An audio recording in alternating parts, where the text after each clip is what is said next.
I will come back soon with same energy, with same smile. मेरे जो पूरे plans थे सब सब सब सब सब खराब हो गए। मुझे इस चीज़ की बहुत बहुत यानी बहुत बुरा लग रहा है कि इतना कुछ प्लान किया था मैंने। उसके पास उस वक्त खुद का घर नहीं है, फिर भी ना वो मुझे बुला रही है। हम होटल में रह लेंगे बोले 1 महीना, बट तू आ बोले कुछ भी करके। सो आई एम वेरी ग्रेटफुल कि मेरे पास ऐसी फ्रेंड है। मैं बता नहीं सकती कितना बड़ा सपोर्ट है मेरे लिए।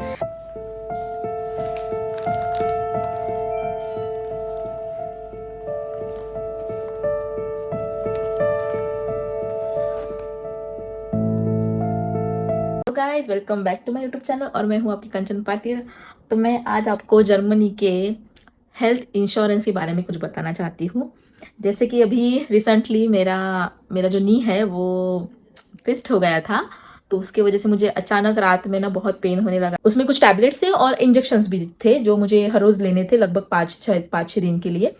तो देखो, ये सब कुछ मैं 1 मिनट के भी लिए नहीं सोचा कि मेरे पास पैसे है नहीं है, मेरे अकाउंट में कितने पैसे, मैंने कुछ नहीं देखा। मेरे पास बस मेरा हेल्थ कार्ड है, बस और कुछ नहीं चाहिए। ऐसा हेल्थ कार्ड रहता है, तो मेरा बस ये हेल्थ कार्ड है। इसके भरोसे में मैं सीधा गई और मैं ट्रीटमेंट भी करके आ ड्यूटी पे जाऊँ।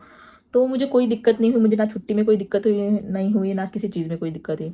उसके बाद मुझे वो मेडिसिन भी फ्री ऑफ कॉस्ट ही मिली जो डॉक्टर ने प्रिस्क्राइब करके दी थी। तो ये सब बेनिफिट्स होते हैं हेल्थ इंश्योरेंस के। इतना इंश्योरेंस जाता है, हाँ वो सही है कि हम इतना टैक्सेस पे करते हैं यहाँ पे जर्मनी में, बट उसके बेनिफिट्स बहुत सारे हैं। तो बाकी की जर्नी आप देख ही लो कैसे हुआ क्या हुआ मेरा प्रॉब्लम तो। और बैड न्यूज़ ये है कि मुझे एमआरआई भी करवाना पड़ा बाद में। तो देखो आप आगे आगे क्या होता है, पता चलेगा आपको। Stay tune.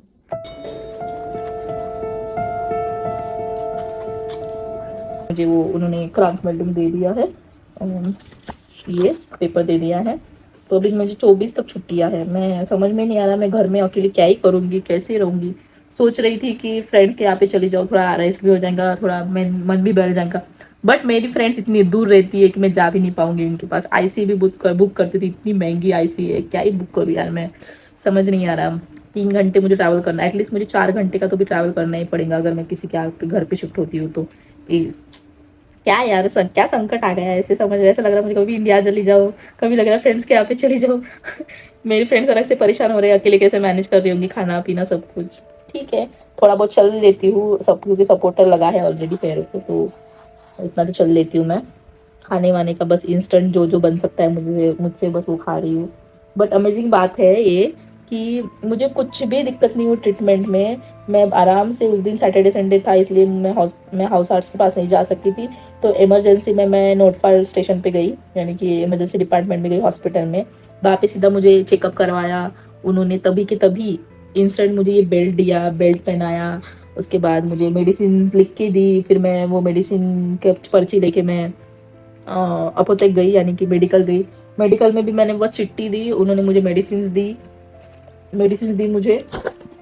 ये टैबलेट है, ये इंजेक्शंस है जो मुझे रोज लेनी पड़ रही है अभी, पेट सबक्यूटेनस।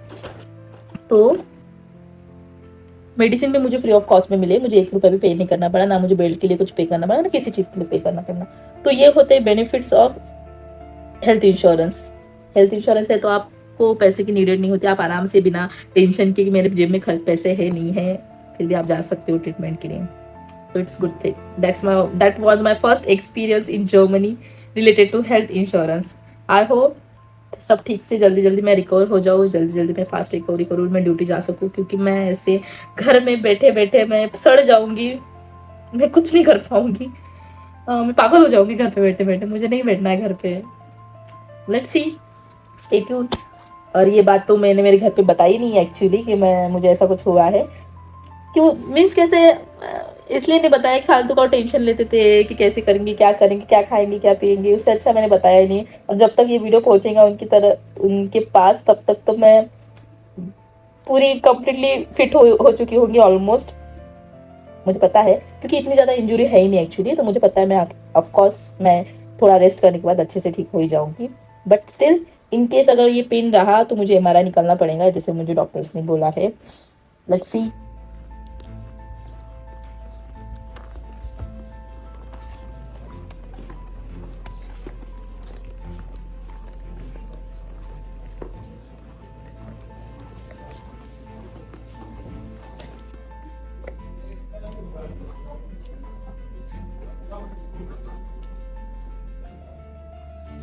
अभी मुझे ना ये एक मिला है डिवाइस, जब ये पीप करेगा यानी जब ये बजेगा तब मुझे उनके पास जाना है।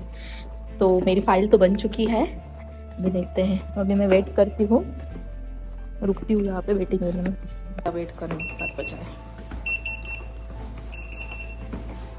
तो डॉक्टर इतने अच्छे थे कि मुझे वैसे खुद से एमआरआई के लिए अप्लाई करना पड़ता था अनमेल्डन, बट उन्होंने मेरे लिए खुद से कर दिया और यहीं पे कर दिया साना क्लिनिकम में, खुद से अपॉइंटमेंट ले ली। और अभी बस मुझे एक अनवाइजिंग चाहिए, हाउस आर्ट्स की प्रिस्क्रिप्शन चाहिए और कुछ नहीं चाहिए। उसके बाद मेरा यहाँ पे एमआरआई होगा नेक्स्ट वीक, नहीं अभी 23 को एमआरआई है मेरा। 23 के बाद फिर उन्होंने मुझे 28 की और एक अपॉइंटमेंट दी है, क्योंकि वो हर दिन स्टाफ को ही यहाँ पे होते हैं। तो जैसे एमआरआई आ जाएगा और मैं जब इनके फिर से बात करूँगी तो वो बताएंगे कि फिजियोथेरेपी की ज़रूरत है या फिर ऑपरेट की ज़रूरत है, तो वो बताएंगे मुझे अभी। तो देखती हूँ, डॉक्टर तो बोले कि देखते हैं जब तक पॉसिबल हो ना ऑपरेट ना करने का ही पास पॉसिबल करेंगे, बट लेट मी सी।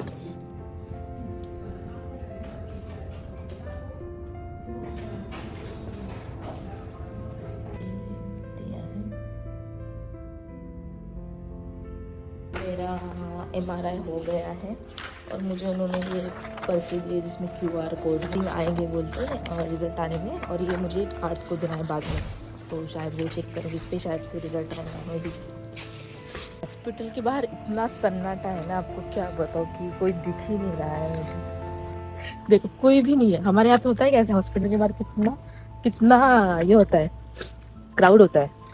शायद हो सकता है मैं जल्दी आ गई होंगी, क्योंकि 7:30 बजे बुलाया था ना इन्होंने मुझे, बट फिर भी सुबह भी हो फिर भी तो रहनी चाहिए ना गर्दी।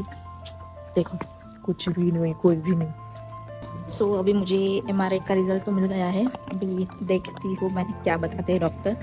ऑलरेडी मैं जब रिजल्ट लेने जा रही थी तो मुझे मेरे डॉक्टर ने सामने ही दिख गए, तो डॉक्टर बोलते हाँ ठीक है ठीक है, आ गई फिर से, मतलब हाँ आ गई फिर से।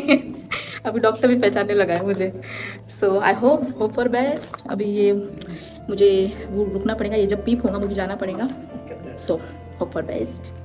अभी कि मेरा एमआरआई का रिपोर्ट में लेके गई थी डॉक्टर के पास, और मैंने बहुत होप किया था कि कुछ ना निकले कुछ ना निकले, बट फिर भी डॉक्टर ने बोला है कि इनन मिनुस्कस यानी अंदर की लेयर के मिनुस्कस जो है वो फट गया है और थोड़ा ज़्यादा फट गया है, तो वो रिकवर होने की चांसेस नहीं है, तो आपको वो ऑपरेट करना ही पड़ेगा। सो मैं ऑपरेट से तो नहीं डरती हूँ, मुझे ऑपरेशन से कुछ डर नहीं, क्योंकि मुझे पता है ऑपरेशन के बाद कुछ होगा नहीं, क्योंकि ऑलरेडी मेरा ये जो पैर है यहाँ, ये पैर का भी ऑलरेडी हो चुका है मेरा ऑपरेट। मिनिस्कस प्लस लिगामेंट था मेरा पहले, जब कोविड के 1 साल पहले ऑलमोस्ट। तो मैं ऑपरेशन से नहीं डरती हूँ, बट प्रॉब्लम क्या है, यहाँ पे मैं अकेले रहती हूँ और ऑपरेशन के बाद मुझे लगभग 6 वीक का मुझे रेस्ट लेना है। So that's little bit like Strachey situation for me, means एक स्ट्रेसफुल सिचुएशन है मेरे लिए, कि मुझे 6 हफ्तों के लिए, लगभग 1.5 महीने के लिए मुझे अकेले ऑपरेशन के पैर से मुझे रहना है, तो it's very very difficult for me. So कुछ समझ में नहीं आ रहा था क्या करूँ क्या नहीं, क्योंकि पूरा शेड्यूल ही चेंज हो जाएगा, मुझे 1.5 महीना छुट्टी लेनी पड़ेगी। फिर मैंने बताई ये सिचुएशन मेरी मैम को, जो मुझे मेरा सब कुछ मैनेज करती है, कि मुझे ऐसे है, मुझे 6 वीक की छुट्टी लगेगी क्योंकि मेरा ऑपरेशन है। तो उन्होंने मुझे बाद में बुलाया वहाँ पे ऑफिस पे और डिस्कशन किया, तो वो डिस्कशन करने के बाद मेरा और दिमाग ख़राब हो गया, क्योंकि उसमें क्या हुआ है, क्योंकि अगर मैं 1.5 महीने छुट्टी लूँगी तो मेरा जो आर्ट्स का क्राइटेरिया है एग्ज़ाम के लिए वो मेरा कंप्लीट नहीं हो पाएगा, और मैं दिसंबर में एग्ज़ाम नहीं दे पाऊँगी उस, क्योंकि मेरा दिसंबर में एग्ज़ाम होने वाला था अनर कोनू का, तो मैं वो दे नहीं पाऊँगी। तो मुझे और स्ट्रेस आ गया। उसके बाद मेरा ओवरलॉप भी था, यानी मेरे हॉलीडेज़ भी थे, दिसंबर में मैं घर पे आने वाली थी दिसंबर जाने वाली के लिए, बट अभी मैं वो भी नहीं ले सकती हूँ, क्योंकि अगर मैंने वो ले ली है तो फिर मेरा एग्ज़ाम जो है वो और डिले हो जाएगा, जो कि मैं नहीं चाहती हूँ, क्योंकि मुझे आना है तो मुझे फ्लेगे फाकराब बन के आना है, नहीं तो घर पे आना नहीं है, मैंने ये सोचा था। तो टोटली सब पूरा पिस टॉप हो गया है सब चीज़ें, बट इन सब चीज़ों में एटलीस्ट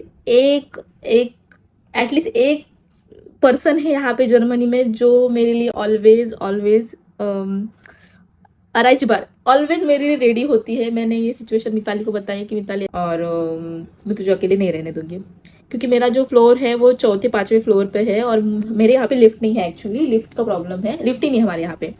सो मैं ऑपरेट के बाद मैं ऊपर नहीं चढ़ सकती हूँ ज़्यादा। फिर भी मैंने मैम को बोला कि मुझे 2-4 दिन के लिए या फिर 1 महीने के लिए मुझे कोई अपार्टमेंट दे दो जहाँ पे मुझे लिफ्ट मिलेंगी। तो उन्होंने अरेंज भी करवाया। हमारे बाजू में ही एक अपार्टमेंट है कंपनी का, तो वहाँ पे आप जा सकते हो बोले, रह सकते हो बोले, कोई दिक्कत नहीं बोले, क्योंकि अभी फिलहाल में खाली है वहाँ पे रूम्स। तो बट वो नहीं चाहती है कि मैं अकेले रहूँ, क्योंकि उसको भी पता है कि मैं अकेले नहीं रह पाऊँगी, मुझे बहुत दिक्कत जाएंगी और मैं अकेले रह रह के मैं पागल हो जाऊंगी।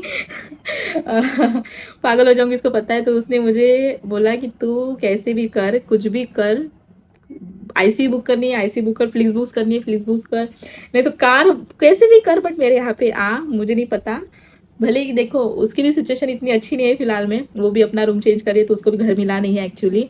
यहाँ पे घर ढूंढना बहुत डिफिकल्ट होता है। बट ऐसी सिचुएशन में भी जिस हमें यूनिवर्स ने बहुत दूर दूर रखा है कि वो दूसरे स्टेट में, मैं दूसरे स्टेट में, बट फिर भी एटलीस्ट है तो सही ना। तो ये थी मेरी इंजरी वाली जर्नी, मेरा first experience in hospital with my health insurance. But बहुत सॉर्टेड है, मैं चली भी जाऊंगी ऑपरेशन को, मुझे ऑपरेशन से डर नहीं लगता है। बट उसके बाद थोड़ा प्रॉब्लम होगा मुझे, वो मुझे पता है और मुझे वो हैंडल करना ही होगा। I have no any other option. मैं खुद को, मुझे खुद मैनेज करना ही होगा। हो आई होप सब कुछ अच्छा हो जाए। ऑपरेशन कुछ इतना बड़ा नहीं है कि मुझे, बहुत बड़ा नहीं है। डॉक्टर ने बोला है मैं थोड़ा बहुत चल सकती हूँ, जैसे कि वॉशरूम जाना हो या फिर कुछ काम करना, हल्का फुल्का कर सकती हूँ, बट मैं ज़्यादा वेट नहीं दे सकती मेरे पैरों पे। और उसके बाद मुझे फिजियोथेरेपी भी करनी होगी। So hope for best. अभी मेरा 17 को मेरा प्री ऑपरेटिव सब कुछ हो जाएगा, यानी साइन वाइन सब कुछ, मुझे एनबीएम रहना पड़ेगा। उसके बाद मेरा 18 अगस्त को मेरा ऑपरेशन है। ऑपरेशन लास्ट टाइम भी मेरा जब ऑपरेशन हुआ था ना, तो मैं सिचुएशन बताती हूँ आपको। लास्ट टाइम भी थी जब मेरा ऑपरेशन हुआ, तभी मैं अकेली थी रात में, क्योंकि जहाँ पे ऑपरेशन हुआ था ना, मैं खुद के हॉस्पिटल में जहाँ पे मैं काम कर रही थी, मैंने वहाँ पे ही ऑपरेशन करवाया था। तो मैंने खुद की प्रिपरेशन खुद की थी ऑपरेशन की, जैसे हेयर रिमूवल हो गए, एनबीएम रहना हो गया, मैंने सब कुछ खुद किया था। ओटी तक मैंने खुद खुद फ्यूमिगेट की थी। मैंने ओटी तक मेरी खुद फ्यूमिगेट की थी। इट्स बहुत खतरनाक सिचुएशन थी तब ऑपरेशन के वक्त, बहुत कुछ हुआ था, बहुत ऐसी ड्रामेटिक सिचुएशन थी मेरी मेरे ऑपरेशन के वक्त। अभी मैं फिर यहाँ पे भी मैं अकेली हूँ, बट वहाँ पे मेरी फैमिली थी मेरे साथ में पूरे टाइम, ऑपरेशन में, ऑपरेशन के बाद पूरी फैमिली थी। लेकिन यहाँ पे मैं टोटली अकेली हूँ। साइड इफेक्ट है अब्रॉड रहने के, ऐसा नहीं है अब्रॉड में सब कुछ अच्छा ही होता है। अब्रॉड में अकेलापन होता है, दूरियां होती है, फैमिली नहीं होती, कोई केयर करने वाला नहीं होता। फ्रेंड्स तो भी आपके आजू बाजू चाहिए, बट मेरा ऐसा कुछ भी नहीं। मेरे तो फ्रेंड्स भी आजू बाजू में है नहीं कि जो मेरे लिए आ पाए। और सबका अपना अपना शेड्यूल होता है। हम चाहते हैं कि हमारे वजह से कोई डिस्टर्ब ना हो, ये तो हम सबका ही होता है। Pray for me, I will get soon again. I will come back with my active lifestyle, with my job and everything. I know I'll come back soon with same energy, with same smile and say cheers, bye bye. मैं अभी आपको directly operation के दिन ही, देखो operation के बाद का blog बनाऊंगी मैं अभी डायरेक्ट। So stay